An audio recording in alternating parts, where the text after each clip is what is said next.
breathe. So. Yeah, when it gets to cricket, I don't breathe. Neither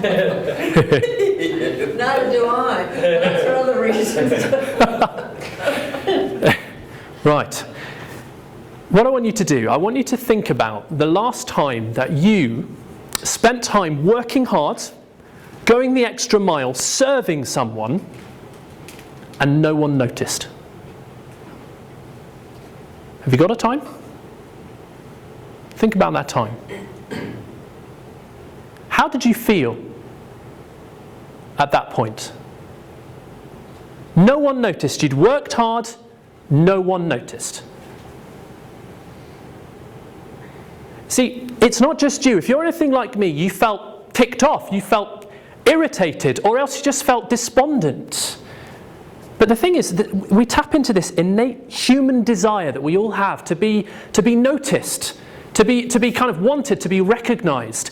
Did you know that in the last 12, 13 years, more than 1.25 million people have auditioned for the X Factor? 1.25 million people, most of whom, let's face it, have absolutely no knowledge of music whatsoever. And they've auditioned for the X Factor. Why? Because they are hoping for that 15 minutes of recognition. They're hoping just to get to the bit where they get on TV, even if it means because they're one of the ones that looks completely ridiculous. You know, psychologists talk about this all the time. They talk about a hierarchy of human need, all the things that humans need for a healthy, happy life. And one of the things right in the middle that they talk about is the need to be known. The need for somebody to recognise me. Somebody, pay attention to me. Do you know, this was brought home to me in church just a few weeks ago. I'd had one of those mornings. If you're a parent on your way to church, you'll have had one of these mornings when your kids are going the opposite direction to the way you want them to go, and it feels like you're herding cats. Nobody's really paying you any attention. You're rowing with your wife and your kids on the way to church, and then you walk in trying to pretend to be the best family. You walk in, and I was doing kids' work that Sunday, and to be honest, the kids in kids' work, they were exactly the same as my kids had been. They didn't want to listen, they didn't want to be there, they weren't paying me any attention, they were as high as kites. It was a nightmare, it was impossible. It was hard work. And then I came downstairs and there was mess, and I was clearing up after my kids, I was clearing up after other people's kids. Someone else's child fell over, I picked them up, I took them to their parents, I helped clear away some chairs, then I went home, and do you know, in the whole morning, because I'd been so busy, no one had spoken to me. Nobody said thank you. No one noticed. And do you know how I felt? I felt angry. I felt cross. Somebody notice me. Look at the things I'm doing. Why is nobody paying me attention? What was the thing that you were thinking about just now? How are you feeling? Well, if you can relate to any of that, then the passage we're looking at now, let's hear what Jesus has to say to us. In Luke chapter 9, Jesus is with his disciples. He's with his 12 kind of best mates. They're chatting about all the things that's happened, and my goodness, what some of the amazing things that have happened. Over the last few weeks, they've seen Jesus calm a storm. They've seen Jesus restore a demon-possessed man who had to be chained up to stay under control. They've seen Jesus raise a dead girl back to life. And then they've seen Jesus send them out with his authority, and they've done the same things. Demons cast out, people healed, good news preached. They've come back together. Jesus has preached to a crowd of more than 5,000 people and fed them with a packed lunch. And then 3 of them have gone up a mountain, and Jesus has been shown to be glorious. He's been shown to be the glorious king that he is, and God's voice has spoken, "This is my son." And then they've come down the mountain and they're chatting. And what are they talking about? Have a look at verse 46. An argument started among the disciples as to which of them would be the greatest. The disciples, as they're thinking about all these things, they're arguing. They're talking about which of them is going to be the great one. So you can picture one of them saying, hey, guys, I tell you what, I didn't tell you about it at the time, but you know when we all went out and we were casting out demons, you should have seen me. I am going to be Jesus' right-hand exorcist. When he comes into his kingdom, I'm going to be his guy. I cast out the demon. I'm not saying it was like Legion, like the guy that Jesus said, but it was amazing. Yeah, I'm the man. And then Peter standing up and goes, come off it. What on earth are you talking about? We just came down that mountain and Jesus, you had no idea what to do with that little boy. Jesus had to bail you out again. No. I'm the guy. Remember what Jesus said? Who do you say I am? And I said, you are the Christ. And Jesus said, yes, I'm going to call you Rocky. Yeah, I'm the guy. And then I got to go up the mountain and hang out with Jesus and Moses and Elijah. And James and John are standing next to him. They look at him. What are you talking about? When we were up that mountain, you were petrified. You had no idea what to say. Said something stupid about tents. No. We're the boys who get to be called the Thunder Boys. We're going to be Jesus' right and left-hand man. And this silliness goes on for some time. The disciples arguing, and Jesus, we don't know whether he overhears them or whether he just knows because of the way they're treating one another. But he knows what they're doing. So he says, shut up! Stop arguing! Be humble! Except he doesn't. That's not what he says. Have a look at verse 48. What does Jesus say? It is the one who is least among you all who is the greatest. So Jesus doesn't say don't seek greatness. Jesus says, you want to know greatness? Brilliant! Seek greatness. But you need to know what greatness is. And you know, I think it would be very easy for us to give the disciples a proper hard time here. But think about it, I think they're onto something. If any of you play a musical instrument, what happens if you go and see a genius playing that musical instrument, a maestro?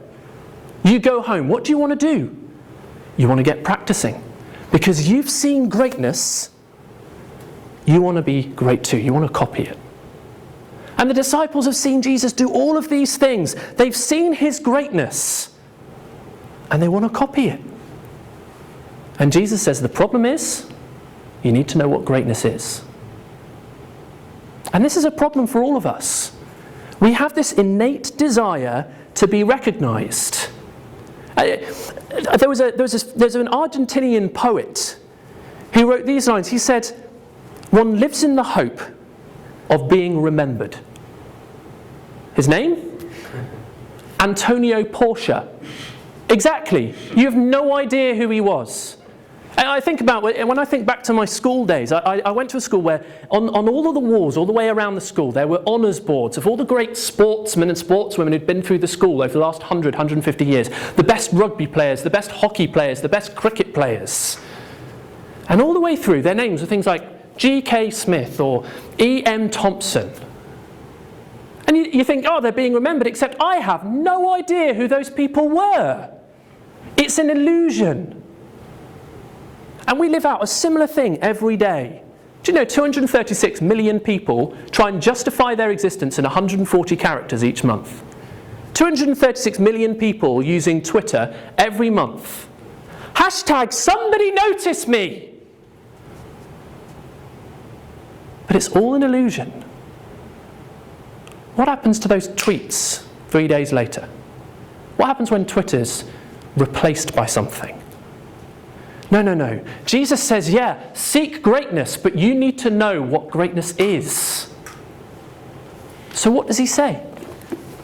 And this is where his message is astounding. Have a look at verse 47. It says, Jesus, knowing their thoughts, took a little child and made him stand beside him.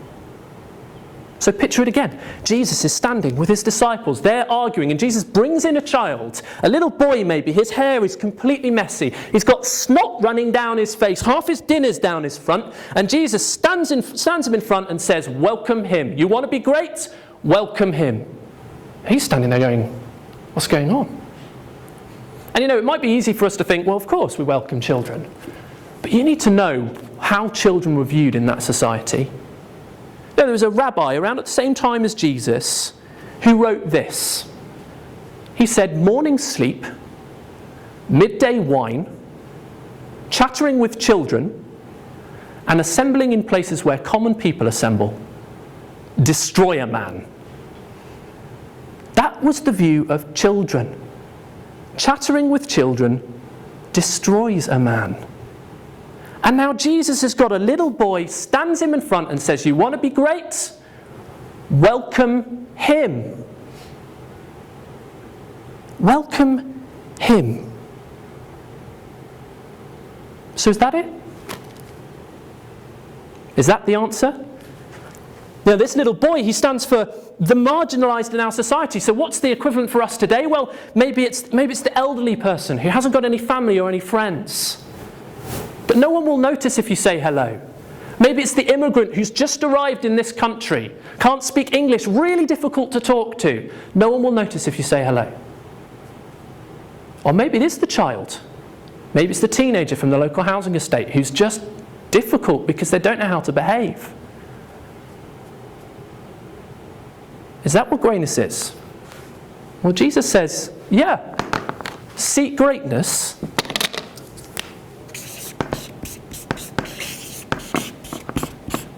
Serve.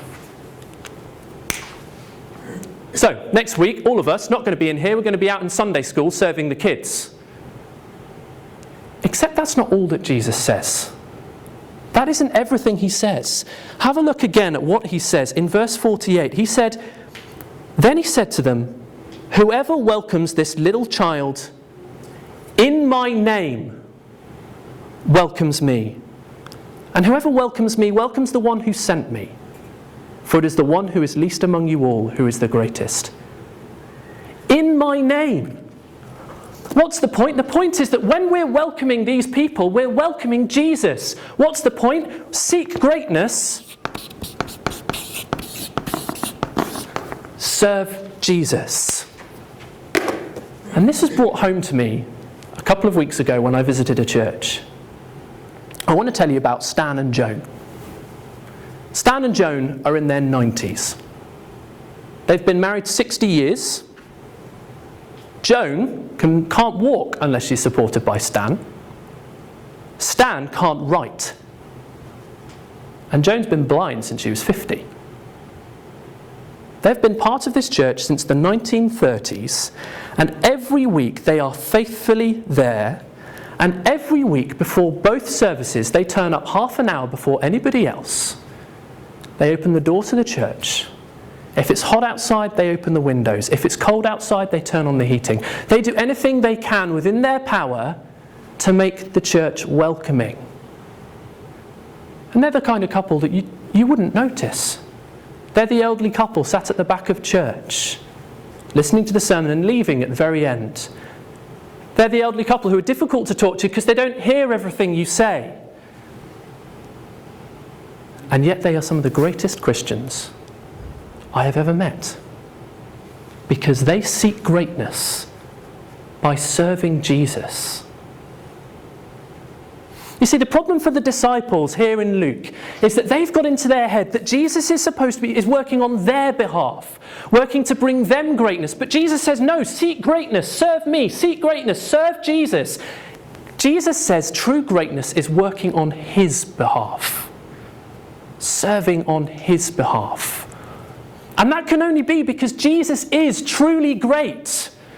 He is the one, we've just seen in Luke, he is the one who calmed the storm. He's been showing his greatness. He raised a little girl from death. He's been up the mountain and been transfigured before his disciples, shown to be the Son of the glorious Father. And all this has been happening. People have been getting wind and people have been starting to say, this man is great. Do you know what happened just before our passage?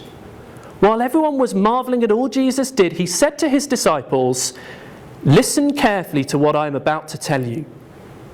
The Son of Man is going to be delivered into the hands of men." In other words, Jesus shows his greatness by going to the cross. The greatest being, the one who created you, the one who created the universe, who holds it in the palm of his hand so that one word from him and the whole thing would unravel, made himself small, made himself a baby, an embryo, lived and died on a cross so that he could welcome us. Snot-covered, messy hair, food down our fronts, unwelcomable, welcomed. So what's the invitation that Jesus gives us this morning? He says, "Will you serve me?" Will you serve me? And you might ask what that would look like. I want to tell you about a man in South Korea. A man called Pastor Lee. In South Korea, in the capital city, there is a problem with young babies being abandoned by their parents. Babies who are disabled. If you drive down one of the main streets in the capital city of South Korea, you might be unlucky enough to see the corpses of newborn babies who have been left by the side of the road by their parents because they're disabled. They are unwelcomable. And Pastor Lee said this can't happen. So he set up a basket outside his house. He said, "Don't abandon your babies. Leave them with me. I will welcome them." And he, in the last 3 years, has taken in 500 people, 500 disabled babies who he's put in through his orphanage and found families for in 3 years. And these babies are not people who are going to make him great, but he knows to seek greatness by serving Jesus. So what would that look like for us? How would we put out our basket to serve Jesus? Well, it might be that for you, you're thinking, "I've never really thought that Jesus is particularly great." If that's you, then take a copy of Luke's Gospel from me at the door. Go away and read a chapter of it every day and look at how great Jesus is. Or it might be simply that you need to get involved with welcoming the kids that come to church on Sunday. Get involved with the kids' work. Or it could be that you need to go and speak to that difficult person who's really hard to communicate with because they don't know how to make conversation. Or it might be that you need to knock on your elderly neighbour's door who has no family, no friends. You won't be seen doing it. Or it might be that you need to befriend the befriendless. It might be that you need to say hello and welcome the immigrant who's just arrived in this country with no English. People who will not bring you greatness by spending time with them, but because you know that to seek greatness is to serve Jesus. Spend a couple of minutes, a couple of moments and think, what would this look like for me?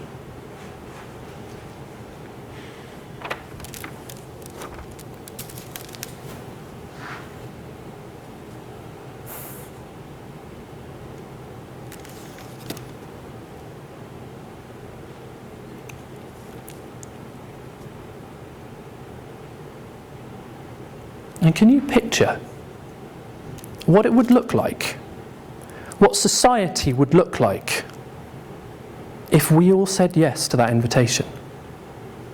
If we all said yes to seeking greatness by serving Jesus? Can you imagine what our church would look like? If the elderly person who hasn't got any family or friends walks through the door and 3 people go to see them because they know seeking greatness means serving Jesus. As the immigrant walks in who can't speak English, who's difficult to speak to, and they are welcome because they know seeking greatness means serving Jesus. What would our society look like if that difficult teenager who hangs around on the street corner who you feel slightly intimidated by was welcomed by our church because seeking greatness means serving Jesus.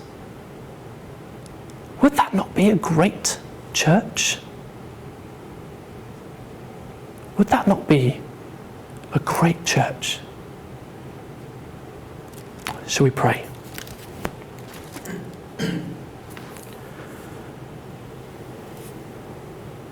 Father God, thank you for Jesus. Thank you that he is great and that he showed his greatness by becoming small. Thank you that he died and showed his greatness on the cross. And thank you that he welcomes us. Father, would you help us to seek greatness by serving him? Would you empower us by your Spirit to go and live lives defined by that greatness? In his name and for your glory. Amen.